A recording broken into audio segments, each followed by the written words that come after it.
Hey guys, it's me, EODGamer here. Now, every once in a while, I always like to do a bit more community give back kind of thought-provoking content because when we are playing gacha games as a gacha game community, many a times we get very engrossed with pulling, spending a lot of money, getting the best characters, and this actually can lead to a very unhealthy addiction. Now, 5 things I want you to take away from this.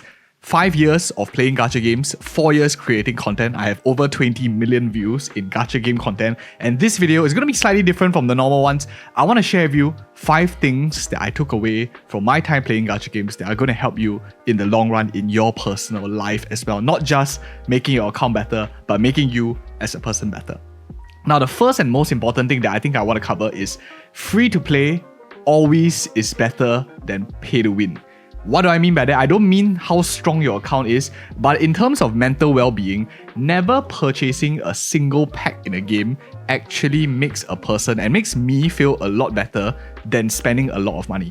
I just put out a recent video on the channel. I have mentioned that I spent over 20,000 Singapore dollars in gacha games in this 5 years, and Wuthering Waves is an example of a game that I played totally for free.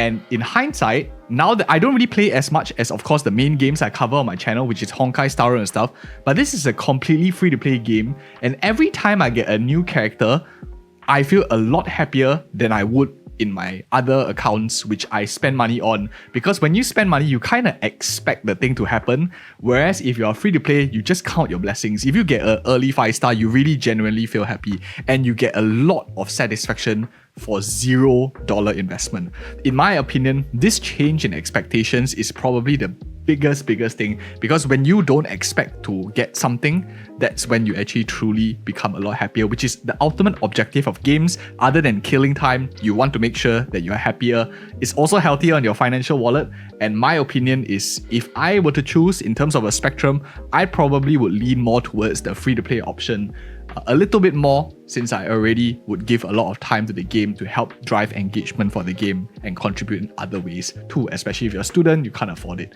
That is the first thing that I want to talk about. Free to play beats pay to win in general. Now, the second thing that I want to talk about is in line with exactly what you're seeing here on the screen. This is an example because my Wuthering Waves account is very different from my other gacha game accounts, which I do spend a lot of money, which I talked about on the other video on the channel.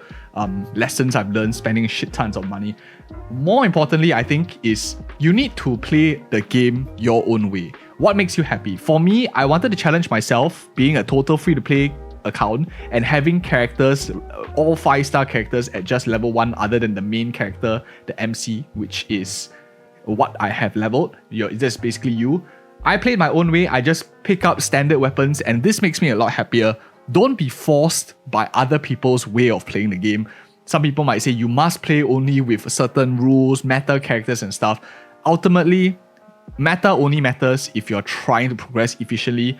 The meta for being happy is to do things your way rather than do things what everyone else has to say. And if you're around toxic people that only care about spending a lot of money, try to get out of those social groups and stuff. More importantly, I think the second thing that I want you guys to know is in the 5 years that I've been playing gacha games, I was much more happier finding my own team compositions in Genshin Impact, finding new builds, playing things my own way, just playing 4 stars, doing some things unique. And if there is no rush, for example, you see my characters here, I'm pretty chill. I log in when I have time.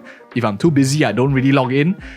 It's not really a huge priority for me since I'm free to play. I don't really have too much expectations as well. This is really very healthy, and you will find yourself enjoying all the games that you play a lot more, especially if you tune expectations and as well as you don't follow what other people expect of you in your account. So that's 2. Number 3, gacha games in general are a resource management game at its core. I've talked about this a lot on channel because we are primarily focused on resource management and teaching you guys how to manage your resources. At its core, if you think about it, the only limiting resource in the game, as time goes to infinity, all gacha games pretty much follow this same model, which I'm very upset of. I hope they start to innovate. At the end of the day, energy, whatever form it is, whether it's in Genshin Impact, your firepower, whatever, your fuel gauges, comes in all different names. There will be a currency that restores over time, and you can use this energy to do things, to get materials, to upgrade your characters. As time tends to infinity, 1 year, 2 years, energy is more or less slowly getting more and more worthless compared to when you first start the game the first week in. This is truly not the limiting resource. The essence, the most and the truest limiting resource is actually your expensive limited currency. This, in this game, is astrites. In Genshin Impact, it could be Primo Gems. In Honkai Star Rail, it could be Stellar Jades and something else and blah blah blah. But in essence, all gacha games have a similar concept, and the true limiting resource is your premium currency. These premium currency can be used to pick up the newest characters, the newest weapons, whatever it may be. This is the thing that truly is limiting in the long run. And knowing how to manage these resources are truly, in essence, the most important thing about gacha games, because this is the power that the game developers have over you, because they just adjust how much you get, how much resource that you get. That's how they control the difficulty of the game. That's how they control your spending as well. So to beat the game is to actually have a lot of this saved up, to be prudent in your spending, very much like real life, and don't just pull as and when you want. If your bank account looks like this, absolutely nothing, that's when the developers have power over you, because they can just smack in a limited new characters coming in, they can smack in something to surprise you, and then you will feel a little bit more pressurized to maybe break your wallet for the first time, or even more if you've already broken into it. So that's the third thing.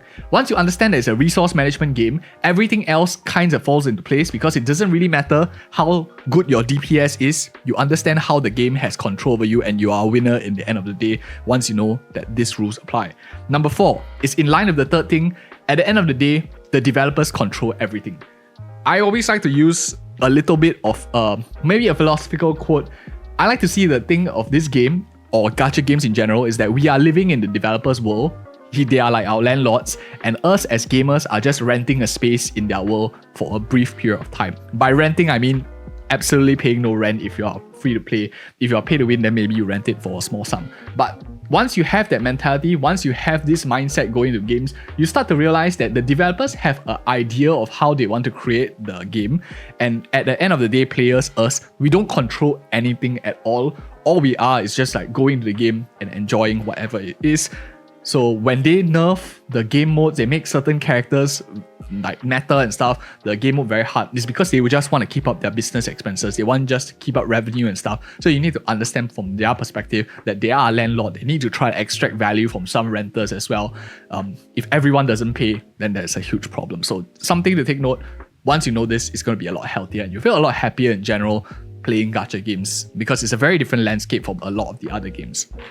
Last but not least, number 5. Now, number 5 is pretty, again, another philosophical one, but I think in the end of the day, more importantly is the friends that you meet. Now, I have friends here that haven't played this game for 30 over days, and this is a perfect example, because the friends and the memories that you create in gacha games go a lot longer after you quit the game. For example, these people here. More importantly is to find like-minded individuals, and we have, over the past 5 years, already have a very nice audience with like-minded people. If you like these kind of content as well, honest content, not really pressurizing, do consider joining our Discord in the video description of this video as well. You'll find a lot of like-minded individuals who are not pressurizing you to be the best, spend a lot of money, just be yourself and enjoy. I think that's more important. If you find this content helpful, if you like this straight to the point content that's very different from a lot of other content creators out there, I hope this is my way of giving back to the community by sharing personal opinions and learnings along the way. Do like, subscribe, and see you guys in one of these 2 next videos.